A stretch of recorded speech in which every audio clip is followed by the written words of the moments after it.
All right, Chris, I made you the host. It is all yours. Are you still on there? Never mind. I figured it out. Super touristy, crazy. Yeah, and I just, I go on a trip with my couple. And then, What? See, I screwed up your thought process. That's what I do. Are you okay with a few extras this week? Yeah. Okay. I'm gonna start buying new stuff. Yeah, okay. Yeah. Is that on a, like a contract basis, or can you do it one at a time? Yeah, if you want to, I mean, it's just me sending a few extras as long as you're okay with it, and I'll just email them, but. Buddy? I am A-okay. Yeah, you can order what I know, so. Other than my husband from jail. Oh, yeah, plus credentials. I thought you were. I'm like. Yeah, he would have a real problem if Nick was behind bars. Actually, worried about his leads. No, not that. I'm a method and And I was like, I was like, yeah. And I'm like, okay, so you still want some class? Right. Class, okay. We can figure this out. Stockton owner now? Yeah. Oh, exactly. I sent the one. Who was that? Chris, I was curious about that. Since we're partnering with Mayla on leads, if we still go to you.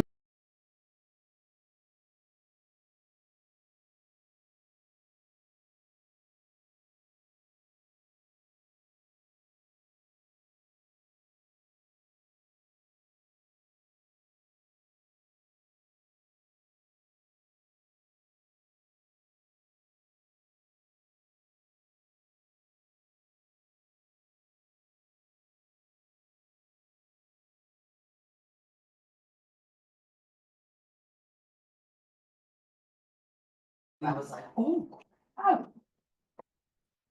That's okay, cool. I just want to make sure. Alright. Cool. That was it. I was doing surprised I need to do more.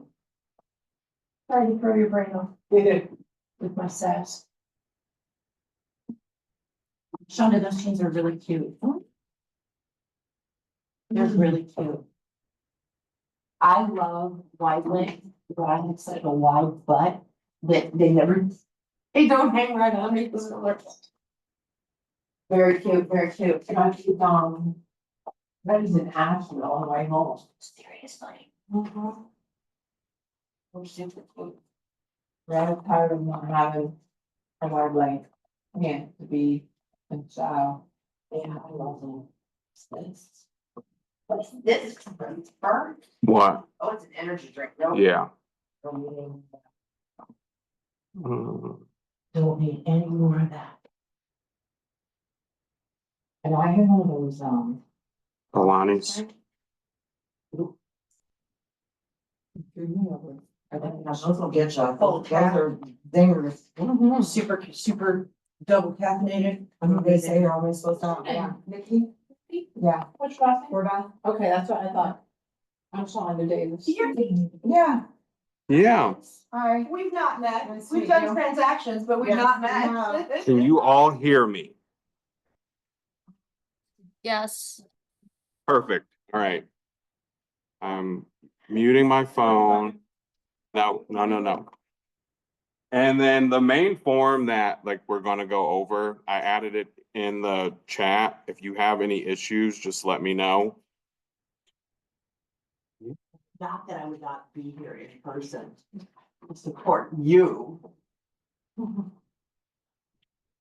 I got your email last night. I was like, oh, I got something to do tomorrow. This is so exciting.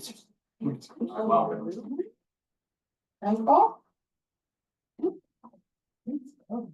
So this would be interactive, just so you guys are aware. I think, no, 6. They're usually only like, in total, like for the classes, like we've never had more than 14. Yeah. So I'll take it. It is what it is. But hi, everyone on Zoom. If you can't hear me or you run into an issue with like connection or something, if someone just teams, like not teamsing, but like puts it in the chat, then I'll know. And I gotta mark myself away on my teams because an underwriter just called me back. Away, underwriter. Away. But we will make this as interactive as we possibly can. The biggest thing that I want to start with is essentially when it comes down to appraisals, and if you are on the listing side, there's just sometimes, like especially in today's market, you have to do additional steps.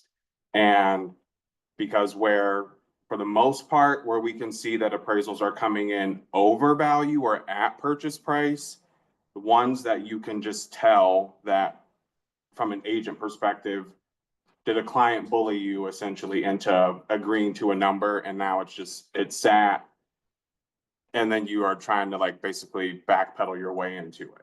So what we are suggesting is that from the get-go, if you are looking at comps and you're looking at other data to say like, hey, like I believe that this is the case, and if your purchase price is at 349, is there enough stuff there to really support 349? So most of the time, yes, it is, but if not, you can reach out to me, you can reach out to anyone on the team, and we will run the property through a desktop appraisal for you. And so we will run it through there. Because it's a desktop, it does not know any of the updates or anything like that, but it can tell you a decent value range, and it'll grade it from 1 star up to 5. And it gives you then on top of that, like, just different comps that you can compare on, because what do you guys run that you pull your comps from? I'm lost. You said you're lost? I'm lost. No, the, Oh. more specific RPR? Yes. So like if you use RPR, like Liz uses it, and like, so sometimes like we'll have a back and forth to where he's like, I think the comps that I pulled are different than the good value. Okay, awesome. Why don't you do it back? What? Well, it's. We may or may not know someone who has a connection with. Yeah. Well, My father-in-law and my aunt, they both work at Shears, and that's who makes those. Yeah. But sorry, guys, we had a few more people join. But when you're pulling those comps, it is very helpful to just say like, hey, where do you want to basically run a happy medium to support a value, so that way it doesn't give you issues on the back end. And like, for an example, like you can think that it's crazy, but like I just had an appraisal that I got back on Friday, and it was exactly $3,000 short. Came in at 432, purchase price was 435. Every comp in the book basically said 432 or less. There's no point in fighting to get the extra $3,000, but you got to take it. But however, the agent was okay with it because I ran a desktop appraisal prior and it was at 430. So like they had all the information that they needed up front, and then it was just like, hey, like, and she's an agent who's buying the house, and so she was just like, I'm gonna wing it. It helped her win the deal, but they also renegotiated, and I got the addendum today. And went to 432. 32, yes. So does it need to happen on every single property? No, but we use it a lot when we're putting offers together, to make sure that if we do offer something crazy, it's not gonna come back and bite us later. Or if we are trying to figure out whatever you need to figure out on the front end, like you have all of your ducks in a row. So that is like that part. But essentially, appraisers are being fair. I will say, like in your area, we always get Bob Spring, and if we don't get Bob Spring, we get Brad or Jeff. And so like they're pretty fair. They try to whether, however you want to put it, do they try to get to our purchase agreement price? Yes, but also, like, I had one last week and it came in 28,000 over. And the underwriter was just like, hey, like, is this legit or is it not? And like, why did it come in this way? And so like, we have to do what's called submit SSR scores to see how it actually is valuing out with Freddie and Fannie. What does SSR mean? It's actually the report for SSR is where an underwriter can do a desktop review, and then they're gonna pull up to 11 comps to determine if it actually supports the value. You don't want your scores to be high. They go in numbers from 1 to 4. If you have a bunch of 4s, that basically says that the value is inflated. The closer you are to 1, the better. And then they pull in a happy medium out of those 11 comps. So it is very helpful. So then that way, like, if you do get pushback from your lender and says that, or like the lender involved and says like, hey, we're asking for a desk review, they can be rushed. But it's because something in that value or the comps that were used in the report technically say that there's no data to support this compared to what is actually pulled in. Does it always come back and like they have to make changes? No. Like sometimes you can switch it from Freddie to Fannie, or vice versa. But if it is USDA, FHA, or VA, there is no switching it. There is nothing that can be done other than like, you want to challenge it, sure. But like if they feel like the value is inflated, it is what it is. Now, if you want to challenge an appraisal, this is where this form, the reconsideration of value, is legitimate. It doesn't, you shaking your head, but it doesn't always work, but it can work if you do it correctly. Actually, Bree on your team, we've won quite a few from doing this correctly. By how much? $500? No, like our last one, it was, I want to say like 8,000 that we got them to come back and change it. And then I had one last month, and they increased it by $7,200. So like, it is helpful. Well, one, we get to pick our appraisers. So, and they just go through rotation. So like the majority of the appraisal panel that I work with has been working with me for at least the last 6-7 years. So they know that we're not just basically throwing spaghetti on the wall to see if it's going to stick. However, like if they run into a pickle, they're going to send whatever, and they also are not offended if we do challenge it, which is great. And like there's 2 sisters that do a lot of ours. And the one sister, Michelle, she had the appraisal and she didn't fight it. She increased the one, I think it was like 2 months ago, by $5,000. But she noted like as to why she initially made her like lower value. And when she basically gave us her feedback, she shared why she felt like it was supportive. You just can't provide comps and not basically say what your issue is. So like from a agent perspective, you can ask if the buyer will give permission to have a copy of the appraisal shared with you. That way you can review the comps, you can see if you like it or if you don't, and then you can run whatever you want to run. But you also, when you get that, you have to, it is very key. You need to provide a detailed explanation, basically stating why you do not agree with any of the data provided in the appraisal. If you don't provide that, they will not, comps, distance, and anything like that, it's not sufficient. And that's where I say, like, if you do it the right way, you can win a challenge by you're picking apart the comps that an appraiser provided. So what kind of detailed explanation would they like to hear? They want to go into the weeds of what is all in the kitchen or where the properties or even the lot size? Yes, they do. Yeah. Because you essentially like, it's almost like if you're reviewing offers and you're just like, here's the meat and potatoes of this one, why it's better, even if it's the same dollar amounts, why this one is better. Like, are they working with your preferred lender? Like, they have better communication, anything of the sorts, essentially say like, how do we beef this one up to make it look better than the competition? And so from that perspective, that's what they want, and they want it, they're okay if you basically eat it alive. That's okay, as long as you can support it.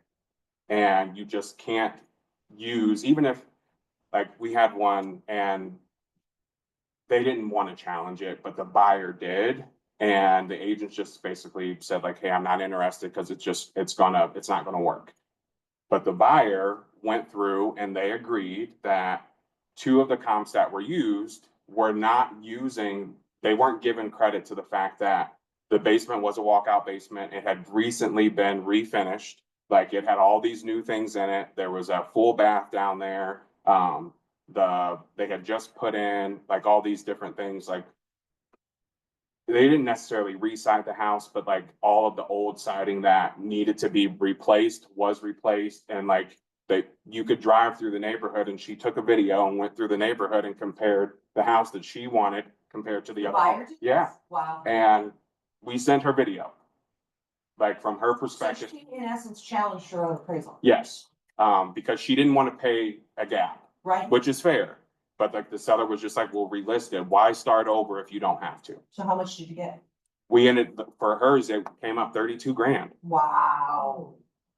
And so like, but she did it on her own, because we're not supposed to, if it's a for sale by owner, which is where, unfortunately, where you run into a lot of appraisal issues, as you would think. And because like, they believe one amount and it's just not realistic. Or they are thinking that they're doing something to like make their situation better, and they're just really not.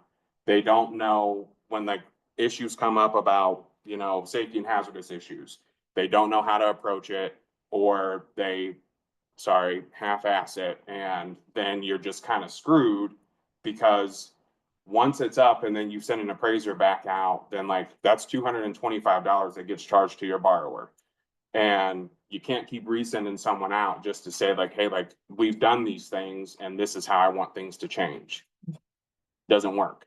So to answer your question still, like, you want to beef it up as much as you can to give them reasons to say, let me relook at this. And the icing on the cake is, let's just say here, if the appraiser does not acknowledge anything from the reconsideration, they don't respond to it, or they don't address each concern that you have, you can have the appraisal deemed as insufficient. And then you get a new appraisal.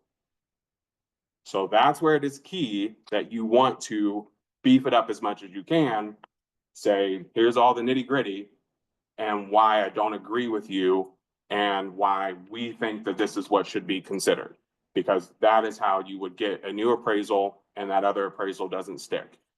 There's a agent in this market center right now who had a deal that was being done with Zillow, and that appraisal came in 42 grand under. Well, now the lender that is involved, it's an FHA deal, and Jess on my team tried to save it, and they challenged it. The appraiser didn't respond to it, but then that buyer walked away. So for a new buyer, you still have to use that appraisal and you don't get to challenge it.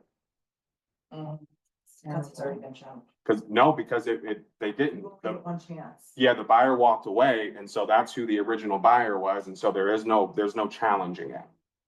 So like, it's either you wait 6 months, or you can't accept a government loan. That's your only other way around it. And so, and you just cross your fingers, say a prayer, I don't know, whatever you want to do to say, hey, like, can a conventional buyer come in, purchase this home, and have a large enough down payment for it to make sense? The location of the property and all that fun stuff, I just don't foresee it happening. But that appraisal has to be challenged. It has to be transferred with no chance of a challenge, unfortunately, because the original buyer said no. So it is. And so like, from that perspective, You like, said this was a Zillow deal. it was. So Zilla's selling. Or are you talking? No, like Zillow is the one who basically, like, they're doing the mortgage. Zillow now has Okay, their, mortgage. Yeah. Oh, Zillow is the lender. Loans, wow. Zillow loan. So I bet Yes. it matched the Zestimate real close, huh? so they, I, you, Yeah. you have to, for them, the appraiser panel that they use is whoever is the cheapest. And so just be mindful of that. Appraisals should cost anywhere between $525 for like primary residence, anywhere between $525 to $635. That's what they should cost. If it is an investment property, they can cost anywhere between $650 up to $995. And if it's a multi-unit, same $650 to $995. But outside of that, it's just, it doesn't always make sense to go with whoever is going to say like, yes, I'm going to do this. And like, when you look at the reviews of this appraiser, like they're awful, but that's who they picked. And so, which is why the agent tried to get them to switch to just on my team, and they weren't willing to do it. The buyer just said like, hey, thanks, but no thanks, I'll find something else, which is fine to do, but The seller's stuck with that, gonna do that to the seller. That's insane. yeah, but like to her, it's just like, I don't want to fight it. And then, but the seller's response was that they wanted her to pay the difference and she had no ability to pay the difference. And so I think that if anything, she could have kept challenging that. And the agent was just in a hard spot because she was representing both sides. Now that the deal is under contract again, she's not. And so she's like, this isn't my fight to technically fight for both parties to make it seem like I'm being fair and not putting too much pressure on the buyer, which I agree. It's like, now this buyer's agent is going to see if they have a chance to switch this buyer to conventional and see if it works. But at the moment, they're not eligible for that. And that's why I say, like, if you ask enough questions up front, you do enough legwork and homework, you don't find yourself in bad situations. And it also just depends on who the lender is that is involved. If they're willing to go the extra mile and do the legwork with you, it makes a big difference. Does anyone on Zoom have any questions at the moment? You can put it in the chat or unmute yourself. Okay. If you are also challenging, you can provide your laundry list of updates that have been done to the home. You can provide the original comps that you have used to be able to support your value. You don't always get to use the, like, hey, like, this is why I listed it at this price, or not even that. I would say, like, if you have a listing at 305 and someone offers you 370 because it turned into a bidding war, as a heads up, if they don't have a large down payment, it's just something to take into consideration, because you had it at 305, you accepted an offer at 370, that's a big gap. Not saying that it's not going to happen, but it is a big gap. And then it's going to open up a can of worms that you might not be expecting or want to deal with. So when you do have situations like that, have all of your documentation, and sometimes like share that with the lender up front if there's a lender involved, because they can include that in their appraisal order and say like, all these things were done. And like, you don't get a ton of value for a new roof. You don't get a ton of value for like new HVACs or hot water tanks and stuff like that. But if it has new flooring, it has new appliances, it has like updated kitchen and bathroom and things. And like, if it's like, granite countertops, those things, put a detailed list with it, especially if it's not included in like your listing advertisement, because then that can go to them and it helps an appraiser know what comparables or how to offset the value for market up like adjustments, comparing it to other homes that have sold. They do look at it and they do give feedback on it. And because if you live in a neighborhood that is really a $400,000 neighborhood, but you have a listing that it's in this $400,000 neighborhood, but it's been recently remodeled and it has all the bells and whistles, then did you turn that $400,000, neighborhood house into a 500+ neighborhood based upon one home? And because then at that point, they're not just using that neighborhood for comps. They're using anything that is essentially within a 5-mile radius if they can. So do that. Also know that they try to stay in the, like, Nikki doesn't live far from me. We'll use our neighborhood for an example. Our neighborhood can pull comps from Liz's neighborhood. It can pull comps from Wellington. It'll pull comps from North Canton, as long as those comps are within a 5-mile radius. And especially depending on when they sold last. Is that really how far out they go? They can. They can also go even further if you have a situation to where like your property is really considered to be unique. Like, I have one in mind and you know the one I'm thinking of, I think. yes. So like if you've got an accessory dwelling unit, Yeah. that's legit a dwelling unit, but nothing around has one. It's considered to be a unique property. And they can also go back for comps that have sold. Like anywhere, their max is 2 years. So like if they can go back and pull the information for up to within the last 24 months for that unique property, they will. And even same way for you, obviously, if it's within the last 6 months, that's what you want the most. But knowing that they can go back that far to help you overcome any obstacles that you might run into. And it's beneficial to you as the agent as you prepare for it.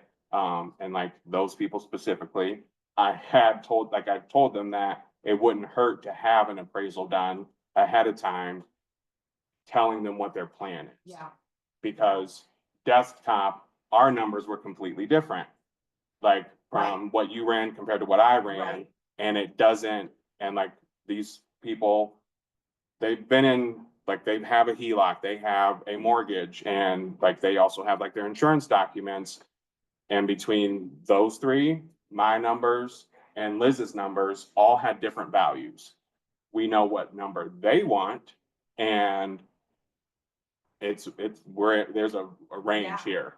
And And you suggested they have an appraisal prior to list. only because of all of the uniqueness of their house and where it's located. That would be the only reason, because then it basically tells them if they're crazy, and they're not, they're amazing people, but it would basically either support their craziness or tell them to wait a little bit longer and see what the market truly does because of how unique it is. And like their house it really is like a $400,000 or $500,000 home, but it's in a 300 under neighborhood. And so it's like, Is there any downside to a seller in getting their own appraisal other than paying for it? no, you have to be clear. I don't always suggest it. So like if it's just the average home that's going on the market, no, it's a waste of money and a waste of time. But in that situation, it is helpful, but you have to tell the appraiser why you are wanting to do it. It's not because it's, a probate issue or anything like that. It's because of the uniqueness of this, and it gives a great opportunity to whoever would want to buy it. And on that side of it, they would assume the fact that there would be a loan involved. And if you tell an appraiser that up front, then they can give you all the information that they would need. Because they're not doing the appraisal for a land. Correct. But you have to tell them that that's your intent for it. That appraisal can't be used. It won't even be reviewed once it would go under contract and if a lender is involved. Appraisers can see different appraisals. So like the one I was telling you about a little bit ago with the Zillow loans, if there was a conventional buyer,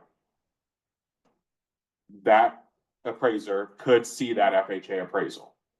Doesn't mean that they don't have to do anything with it, but they do have access to see it because it was completed within the last 6 months.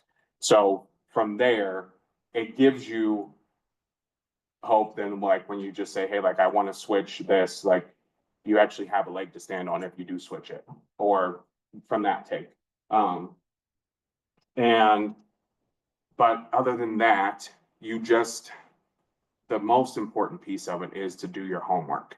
And if you do your homework, you have the right conversations, and if you, like Nick works with Adam, if he had a problem with a listing or whatever, trying to figure out numbers, he could send it to Adam. Adam could run it through our desktop system, give him as much feedback as it allows him to give him, and then that takes the numbers from there. He's able to say, all right, hey, like I either agree with this or I don't agree with this, but it doesn't let you go in and manipulate anything. You're basically providing the address, and there's sometimes where it'll come up and it'll say like, hey, nothing has sold within the last 2 years. So like it doesn't have anything to do anything. Like I have one with Patty on Jose's team right now, and it's in like her hometown, but that's what it initially said. It said that nothing has been sold recently to support this, and then the appraisal came back and it was actually 58 grand more than what the sale price is. Wow. So like, doesn't mean that it's impossible, and their situation is different. It's a family transaction, so it's not a big deal, but it's like, we did our legwork up front. She ran comps with Jose, trying to figure out what made the most sense. We knew what they wanted for the house, and like we did a gift of equity. But if it weren't for other family members being involved, if it was just this kid and his dad, he would literally like have a gold mine, because he could use all that additional just to basically go towards putting himself in a better position, loan to value, with increasing a gift of equity. He doesn't need to do it, but he could definitely do it and we could even switch it to like a 15-year, and he could really have his loan paid off in 10. Like doing things like that up front with your referral partners makes a big difference. And I think like that's like the meat and potatoes for like that piece. Does anyone have any questions about anything else at the moment? I have a question. Yeah, So because I always send comps to the appraiser before the appraisal happens. I like it. So when they're doing these appraisals now, are they sticking to the school district? Or are they doing more of like a proximity? Immediately, they have to still stick to the school district and within a mile. Within a mile? That is what they are immediately supposed to do. If they can't, then that is when they are allowed to go outside of their perimeters, but they have to state why they have gone further. And if they don't state why, I can tell you that when your appraisal gets turned back into the AMC, which appraisals are ordered through, they're going to ask why the appraiser didn't do that. What was so special about this house that you didn't feel the need to do what you were supposed to do up front? And then if we run into those issues, like we had one, and he kept doing it, and so we had him removed from our appraisal panel. It just didn't make any sense. Every single appraisal that he turned in, it was funky. Like it was literally dancing with 2 left feet. And I felt like he was in a position where he was younger, and he was just trying to put himself in a position to where like he could work with us more often. Nice guy, but if I have to wait 2 and 3 days after you turn a report in just for someone to go back in and tell you that, hey, I don't like these things that you put in here, like you're slowing me down. So like you're not helping me, you're hurting me. So we just can't work together. But I was able to call him, have a real conversation with him, and just tell him that I think that he doesn't need to be independent. He needs to work with a seasoned team. And so that's what he is doing now, with the hopes that he can come back and work with us. But like, he's a nice kid. He needs some additional training. So like, from that perspective, yes, that is what they can do as long as it makes sense. And is it 6 months? For a conventional appraisals don't transfer. They do not. No, I mean like when they're looking for comps, is it 6 months Yeah. back? So that's what they are going to immediately look for, up to 6. If they run into an issue and they're just like, hey, I'm not finding anything. Like even the one that I got on Friday, they had gone back to I think it was 11 months. And just because of the area, homes just don't sell as fast. And so they are required to provide in a report, they're supposed to provide anywhere between 4 to 6 comps. But you're supposed to use the, top 3 that give you a fair range, but that is what they are supposed to provide. We have some that will provide up to 10 and will really, like Bob Spring, he will provide anywhere between 9 to 10 appraisals, not appraisals, but like comps. But he will tell you exactly why he did that. He uses a happy medium, one that's a little bit above that, and the highest to be able to show like why he has done what he has done. And like he's been an appraiser for a long time. But he knows that families and people are involved to say that they want this to go through.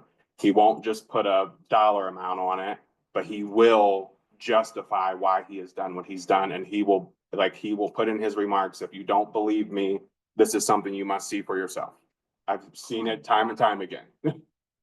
So like he goes those extra miles just to make sure that like if they're going to challenge it, he wants them to say like, you come out here yourself. Like we had one, I don't even know who the agent was. It was a Keller agent, but the issue is that there was a $70,000 difference. However, what they wanted to count on as like an in-law suite was not really an in-law suite. They basically turned the like attached garage into an in-law suite, but they kept the garage doors. And yeah. Like they kept their garage doors. They built an additional garage that was detached, but Bob did the appraisal after it had been challenged. The original appraisal said, like, appraiser felt like we were asking him to do something that he wasn't comfortable with. And calling it an in-law suite? yes, but also because like it didn't meet zoning requirements. And so Bob wanted to call it a man cave or just a finished accessory unit because it was attached to the home and it had heat. And it also had a bathroom.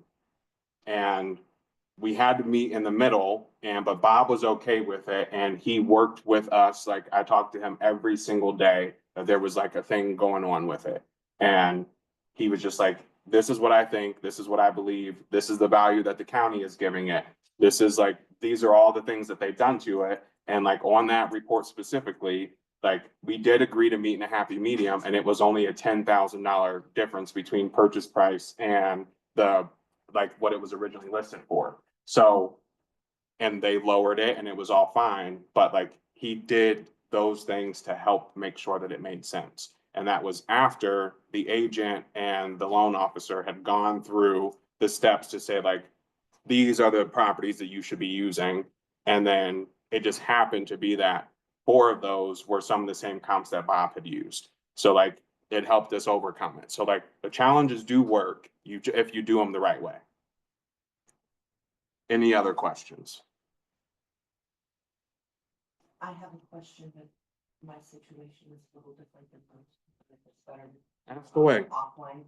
I'm just trying to put the whole scenario together, like how it happens from start to finish. So I have heard tales, been witness to, situations where like the original appraisal just pooped the bed. It was just bad, not even close. Yeah.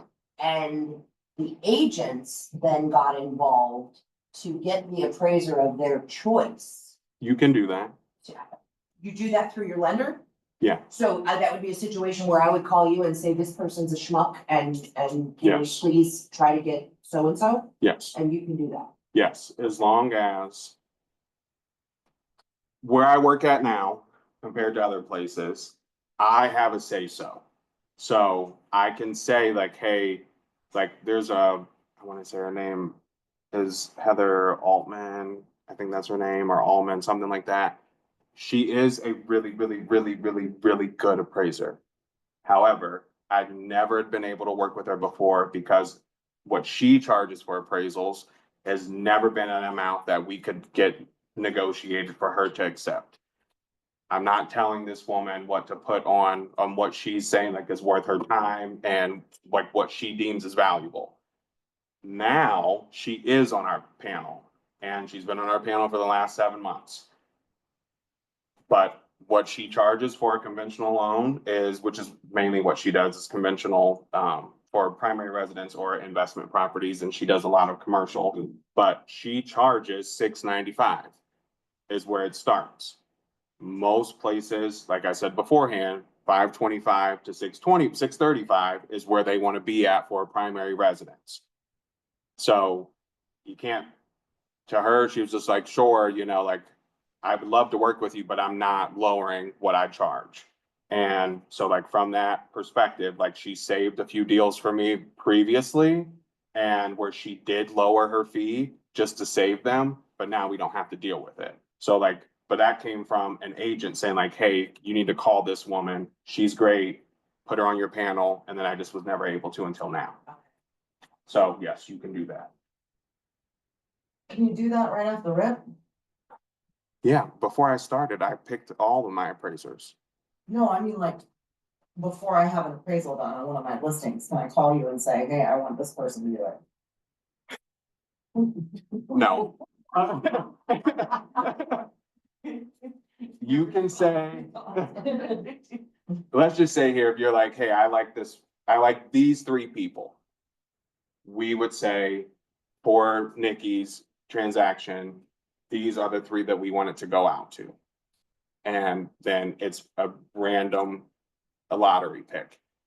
That's how that goes. The only time that I can actually really go in is that if an appraisal is deemed insufficient, I can hand pick who I want to do it. And I can have a phone conversation with that appraiser first. As long as it's not my deal. And if it is my deal, I call my boss and say, Sam, I need you to call so-and-so, explain the situation, but this is who needs to do it. And that's how you do it. So if we're dealing with a lender that's not you, God forbid. What do you do? Just don't do that, Sean. She actually tried, like, it's like the plague to her to not. No, but I wonder, like, I'm gonna have that conversation with that lender though, and as I always would, but I want to maybe take it a step further and ask those questions. Yeah, Because honestly, before I kind of felt like my hands were tied when it came to the appraisal, you know, like Nope. they were on an island with a fence around them and I could only wave and have no real. no. Okay. It's like the UPS driver. You were just here. Can you just come back?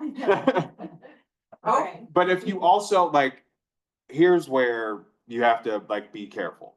The moment that if an appraiser feels like you have become combative or argumentative, you lose the fight. And then you also lose the fight on any future transaction that they see your name on. Like, there is a lady who did VA appraisals Yes. and we call her the kiss of death. Yes. Oh. And Mary Jo Margaret something. yep, I'm not allowed to say her name, so that.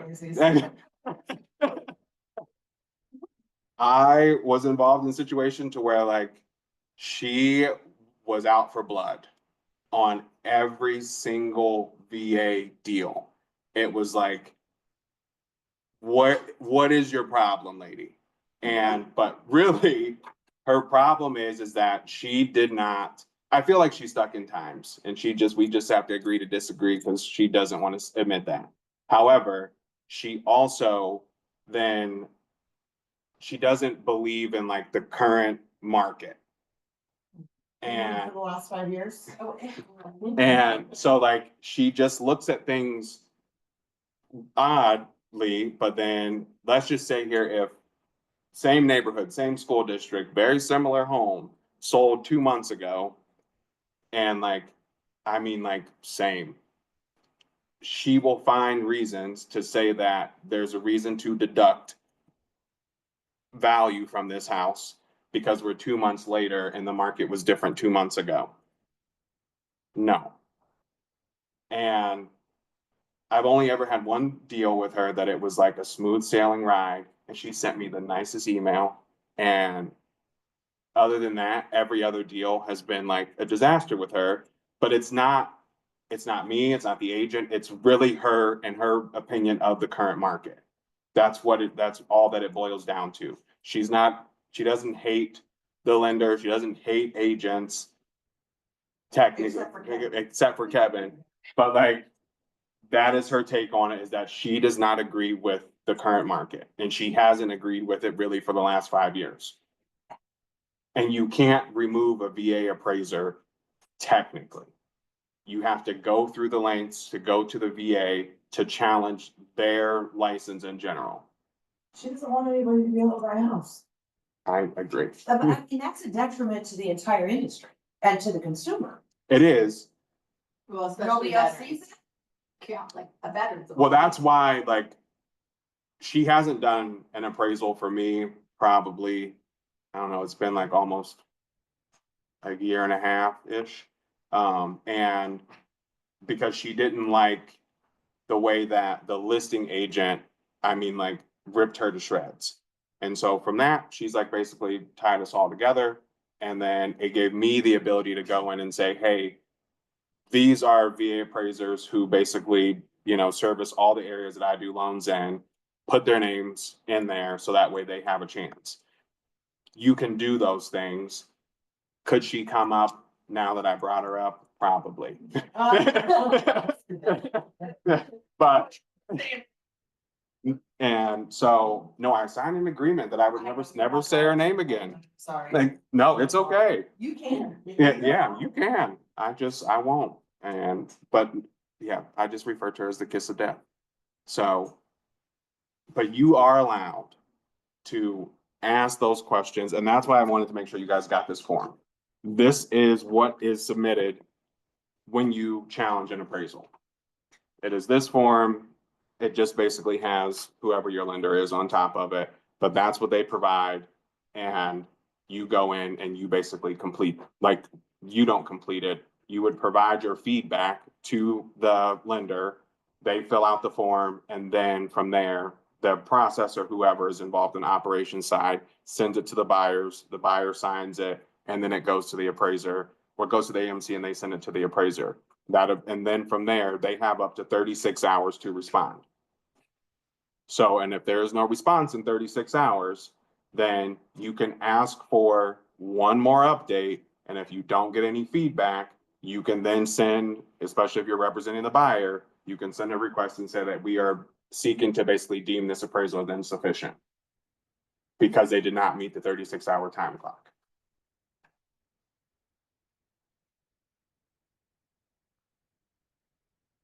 Any other questions?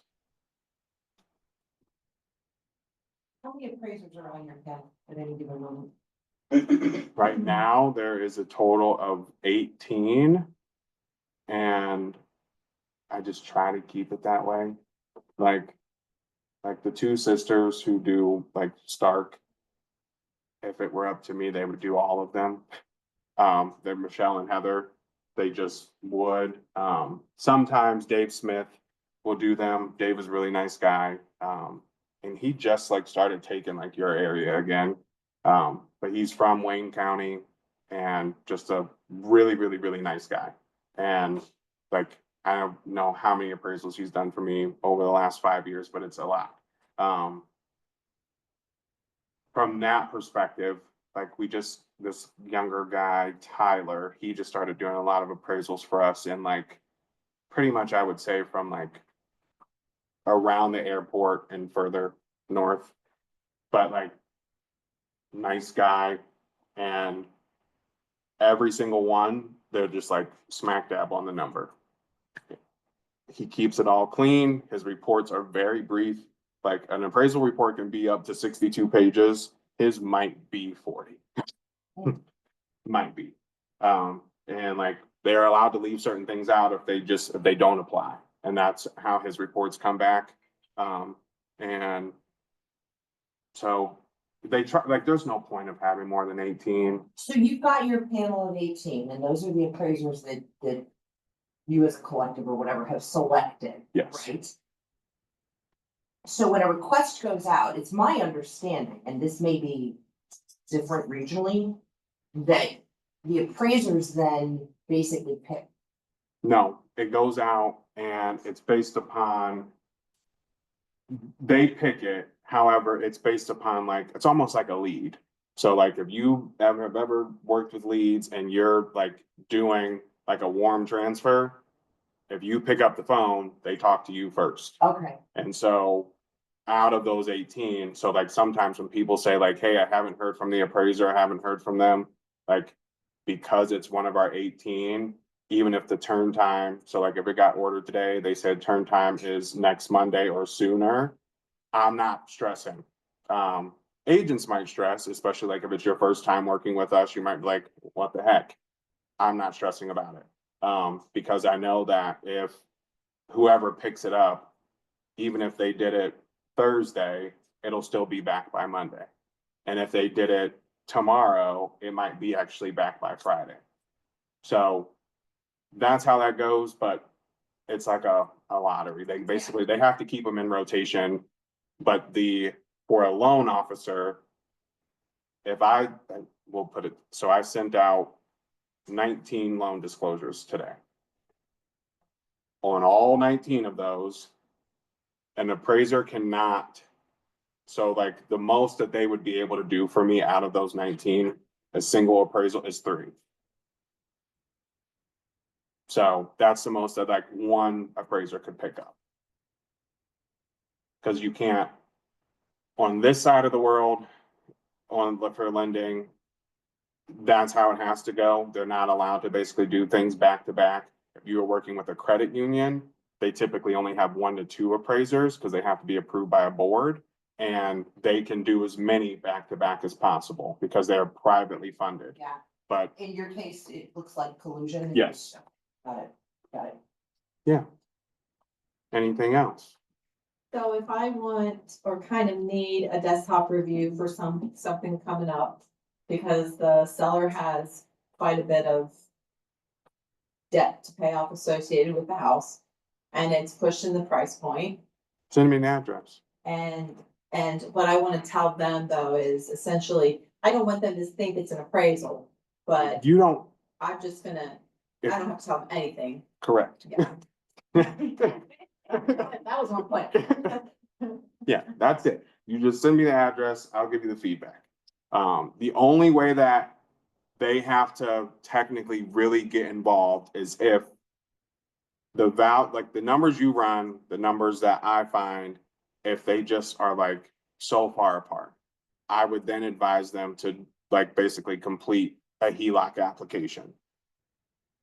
Where it is nice is that it's literally a soft credit pool and they will give that homeowner a real copy of a real desktop appraisal. And that gives them all the comps and everything or whatever and then still the same way, if they're not going into the home. So like that value could still, there could be a gap, but most clients appreciate it because it gives them something concrete to have in their hands. Even if they don't qualify for it, it still gives it to them.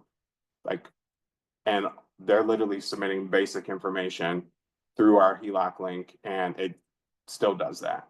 As long as the property is currently their primary residence or it is, I should put it this way, as long as it is a property that's in their personal name and it's been owned for 95 days. They can do that themselves. Our people, they already have a HELOC, so it doesn't work. Doesn't work. I know. Anything else? Hopefully you learned something. Because I don't teach these classes. It's a lot. Lot.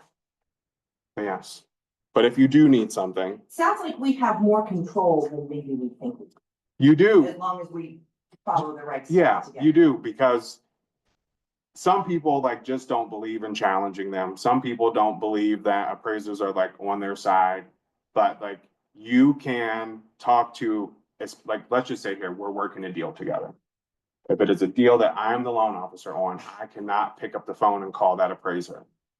Ashley can, but she's only gonna get so far. Right. It would only make sense for if there's any additional conversations that need to be had, like if you don't agree with something, even when it comes down to repairs. You or the listing agent can pick up the phone and call them and say, hey, you appraised 123 Main Street on Monday, June 16th.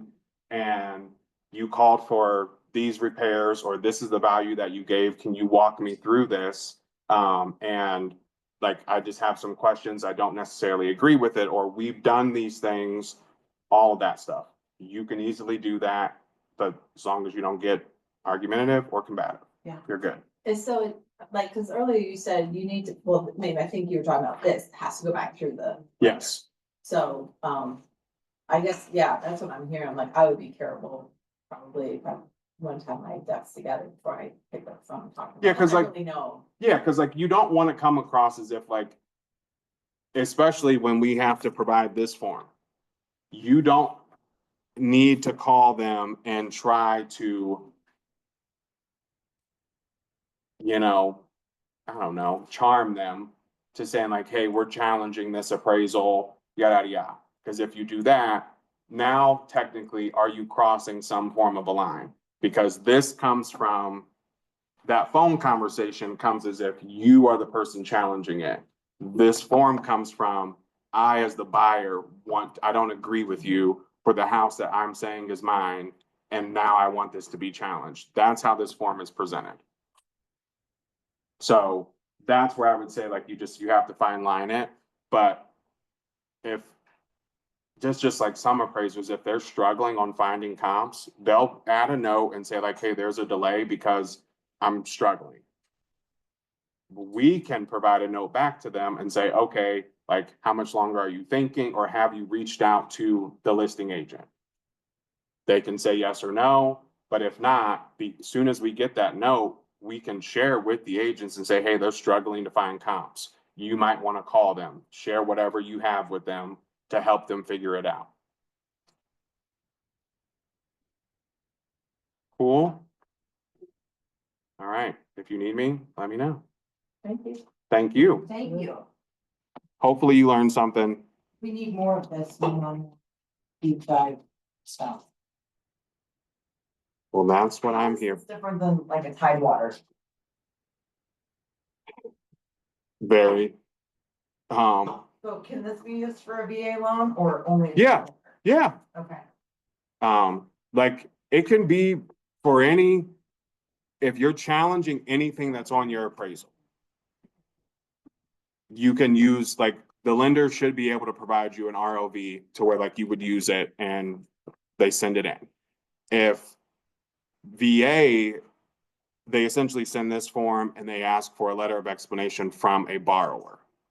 And so we only just ask that the borrower doesn't say, my agent told me that this is what I need to do in order to keep this house under contract. As long as that's not what comes back in the email, you're good.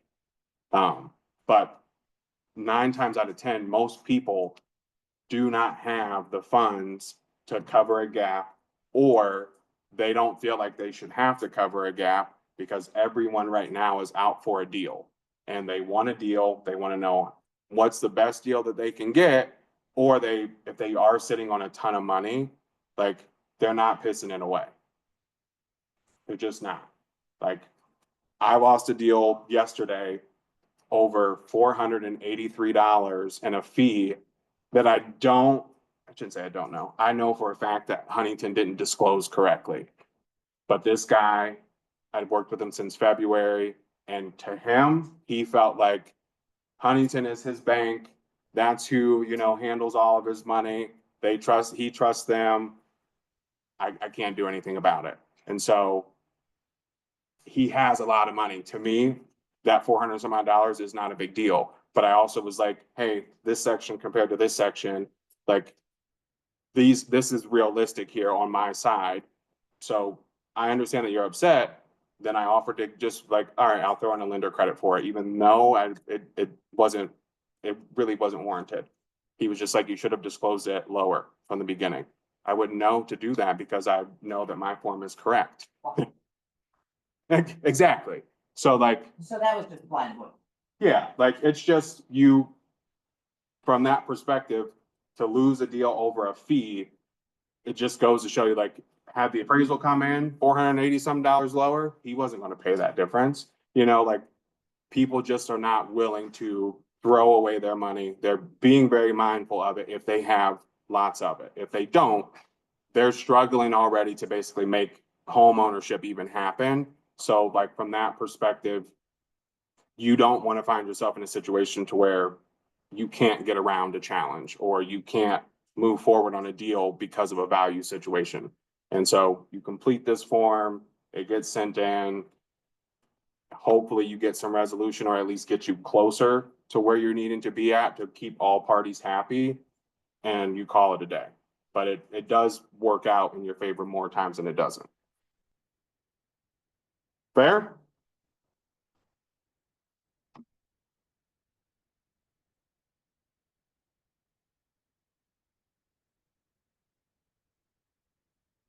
All right. Well, I appreciate you guys. Thank you. Absolutely. I still have one. That's okay. Thanks, Chris. Absolutely. Your team only has to deal with me for 3 more days. I'm gonna have you back. Or as I